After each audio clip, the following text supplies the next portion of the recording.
Welcome to Drive-in Dive-ins. On today's episode, we are at Pike Drive-in in Montgomery, PA. With 3 screens, mountain views, great food, and even a friendly mascot, stick around to find out what makes Pike Drive-in the place to be. Let's dive in. Good evening and welcome to this episode of Drive-in Dive-ins with the Keller crew. This evening we are bringing to you Pike Drive-in in Montgomery, Pennsylvania. What makes this drive-in special is it has not 1, not 2, but 3 screens to bring entertainment for your family this evening. Let's jump into it. Located in the beautiful countryside of Montgomery, Pennsylvania, in Lycoming County, the Pike Drive-in has been entertaining families since 1953. Enjoy first-run double and triple features from April through October on 3 big screens.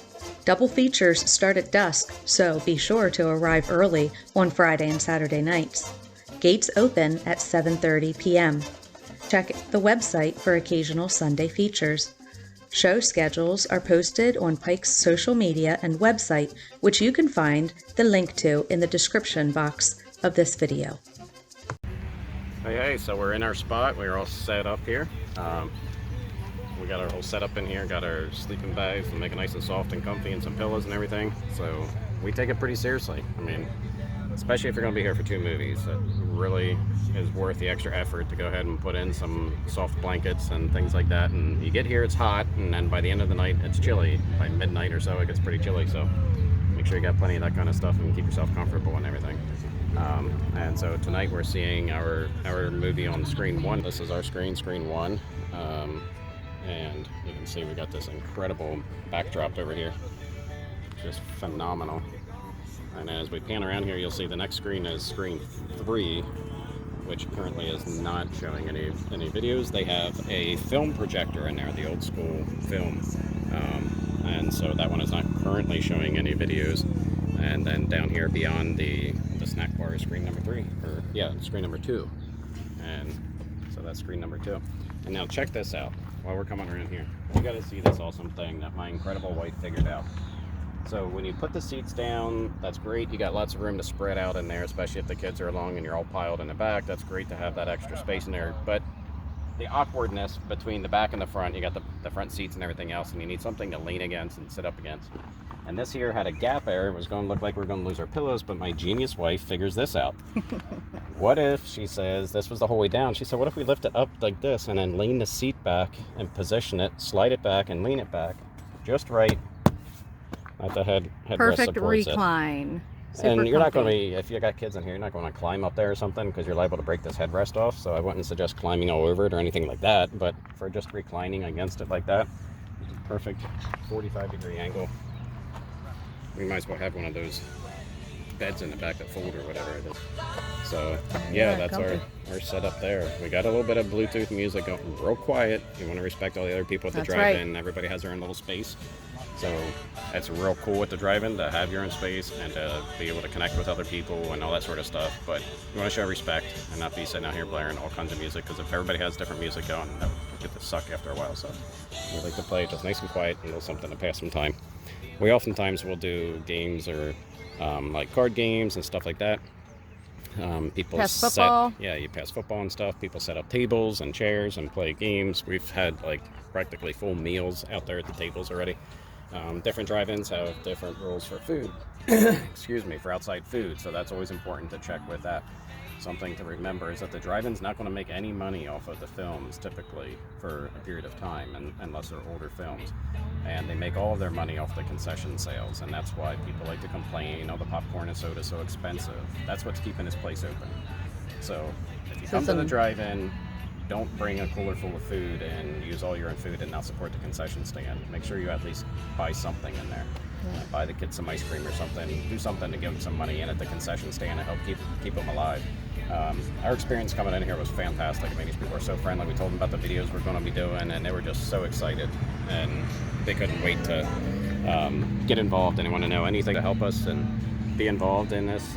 So yeah, I'm hoping you guys are going to like it too, and maybe we can bring back the drive-in, right? And there's concerts going on and stuff at drive-ins. I mean, I think we might be, the drive-in might be getting ready to make a comeback. So yeah, help us make that happen. Go out, get out and support your local drive-ins. Go check them out. Spend money there. You know, like we spend money on Amazon, we spend money at Walmart and all these kind of places. Why not spend money supporting the Americana classic of the drive-in? That's right. So get in there and buy some food. I wanted to say, for the food, this particular drive-in, you are allowed to bring food in from outside. Yeah, their policy is really cool. Yeah, they have food permit you have to buy. It's for one night. It's $10. For a whole vehicle. Helps them out. $10 for one vehicle. Right. You can bring your food in. It's one way that you can still, they can still make some money, but you're not out a lot of money for, like, say you want to go to the drive-in, but you got a buttload of kids and it costs per person. This is one way you can bring food and still help them to make money and keep them alive and keep them open. Exactly, and that's what we need to be doing. Don't smuggle in food and think you got one over on them because you cheated them out of $10, because you're only going to cheat yourself when the drive-in closes in a couple years and you're complaining that the drive-in closed. That's why. It's because people tried to cheat them out of money and they wanted to come in and watch free movies or whatever. We all know the stories of our parents smuggling 18 people in the back of a car and stuff. Like, you know, that's fun to joke about and stuff. But in all seriousness, we need to support these places, and we oftentimes will give them like a tip and just round it up to the next $10 or something when we're paying to come in. You know, if it's $20, we'll oftentimes give them 30 and have them keep the change, you know, that sort of stuff. Yeah. We have a funny story to share, though. We were chatting with the people out here at the ticket booth, and you know, we explained to them what we're doing here, why we're doing these videos, why drive-ins are so near and dear to us. And we're like, you know, we had our first date at a drive-in, and she goes, well, I got you beat. I was conceived at a drive-in. And I was like, well, we also got engaged at a drive-in. And she said, well, I got married at a drive-in. How so cool is that? It's pretty awesome. So yeah, we'll tell our engagement story sometime. That'll come at another time. We'll tell that story. But yeah, people that are into drive-ins are into drive-ins, right? I mean, you got the whole It's such setup, an experience. It's not you sit down and watch a movie. It's an entire experiencing. There's tailgating, getting to know some of the people that are beside you, being outside in nature and enjoying the weather.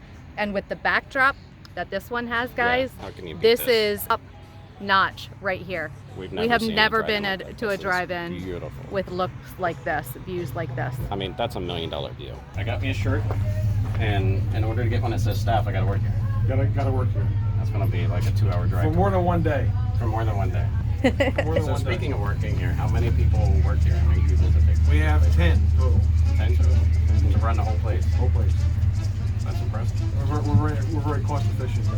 Well, let's see, it helps because having a ticket booth right here, attached to the main building, that person can work inside. Okay. There you go. The old manager's office was out there from the 70s, early 80s. Actually, the original ticket office went across. There was actually that structure that remained. I saw that. I was wondering what that was. There was a ticket box office on both sides of the overhang, way back. Yeah, wow. Long before I got here. Yeah. Long gone. Back when it was a single screen drive. Single screen. Which one was The original screen was back here. It was wood. Okay. They got wiped out in 90 or 91. Again, before my time. So they replaced it with steel screen structures from driving going closing in Bucks County. Oh, okay. That's, if I get this right, that's from the Roosevelt Drive-In, and that's from US 1, or vice versa. Fairless Hills and Langhorne, and then that came from the White Sox up in up north. That closed there in the early 90s. How long has the drive-in been a part of your life? I've been here since 2006. This one, right here. Yes, sir. How long drive-ins in general have drive-ins been a part of your life? You've been going to them and going to them since I was a kid. Since you were a kid. Yeah. Do you remember your first one, or were you going to them? Andalusia Drive-in, Bucks County, PA. There you go. Long gone. There was, I think she said there used to be 3,000 in the country. 5,000. 5,000 in the country. We're way past that now. A lot of got dissolved because it said money. A lot of Walmarts got built on them, housing developments. So there's always a challenge with the drive-in. And this one is privately owned. Correct. Most are mom and pop though. And besides being able to drive the VW Plus to sit in and watch your movie, what's the second? That's the number one coolest thing about the drive-in. What's the second coolest thing about the drive-in experience that people need to know about? I think that it's the last bastion of freedom in the country. Yeah. You can pretty much do whatever you want here as long as it's legal, Yeah. without getting any kind of guff from people. And you got the stars. Moving under the stars, it's a beautiful scenery with the mountains in the background. Yeah. You don't get that in some crummy theater with a sticky floor. Well, and no sticky floors either. Yeah, no sticky floors. It doesn't get sticky. I mean, the biggest problem, and it's no surprise anymore, the theater industry is facing now is lack of product since last March or before Yeah. that. Right. I mean, people used to buy records and cassette tapes and CDs. And once they made it 99 cents a download, they're not buying what they used to. Yeah, some people are coming back and buying vinyl records. Yeah, some people are buying CDs. But looking for the streaming music for $10, $20, $30 a month. It's just, it kind of discounts the price, you know what I'm saying? And the experience. And the experience. Like you said, you pop in the video or you find it on Netflix and you hit play and all you get is the movie. Is it convenient? Yes, but you know what? People have been in their house for the last year or something. Yeah. You need to get out of the house, man. Get out of the house, talk to people, You know? pet a dog. Enjoy the weather outside. Yeah. Enjoy the weather outside. We're pet friendly here. We're family oriented here. We're not expensive here. I mean, 2 movies for $10 is cheap. Yeah. Yeah, You know? exactly. Kids under 500 are free. Pet the dog for free. Yeah. I mean, where else can you just go? There's no charge. That's the best therapy in the entire world right now. So how many people does it take to keep this place running? We can do like a skeleton crew on a very, very non-busy night. Like 2 cars. We'll run a movie for 2 cars, and anywhere up to like maybe 30 cars. We could just run with 2 people, just a projectionist and 1 person. I used to do it when I was younger. I would run in here, and then we have a TV over here.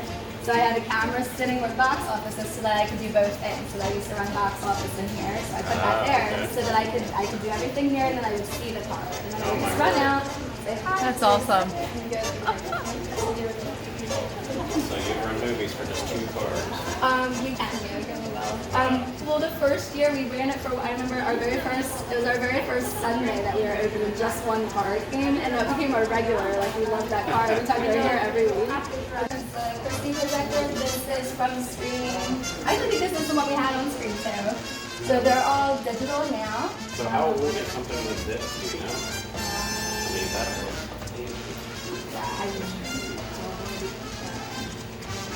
in service from April 1953. Yeah, 50. I was going to say the 50s. First off, this is like when we came here in 2006, everything was just gross and broken, so we kind of revamped stuff. I remember painting that. Wow. Had it been closed for a period of time? No, so it was just like go. Just run down, yeah. Yeah, the owners here, they were just getting older, and they loved the place, but they couldn't keep up with it. It's a lot of work. It is. It will run itself if you get the right people. Like right now, we have an amazing staff. Everybody works really well, and it's like a family. So we got our food. I got cheeseburger and french fries. It looks fantastic. I got the chicken tender basket, and I haven't opened mine yet, so. Oh, it's so Oh good. my. Oh yeah, you got to get in there. Oh yeah. Smell that? Oh, we can't smell. If we had smell-o-vision, Smell-o-vision. it'd be in there, right? Fried chicken. Oh yeah, good stuff. And we have Awesome. I got honey mustard. honey mustard. Got a Harley Davidson going down the road. Awesome. Don't get that in a movie theater. That might not be a selling point, but you don't get that in a movie theater either. Maybe you're into that sort of thing. That's an awesome thing. And I got my liter of cola. What movie is that from? Don't say it. You might not know it anyway. What movie is that from? I got my liter of cola. Liter of cola. A liter of cola. If you know the answer, put it in the comments. Down in the comments section, comment what movie it's from. And we'll give you a shout out in our next video, unless we forget, which is probably going to happen. Probably but you'll gonna still happen. know you did the right thing and you commented what movie it's from, a liter of cola.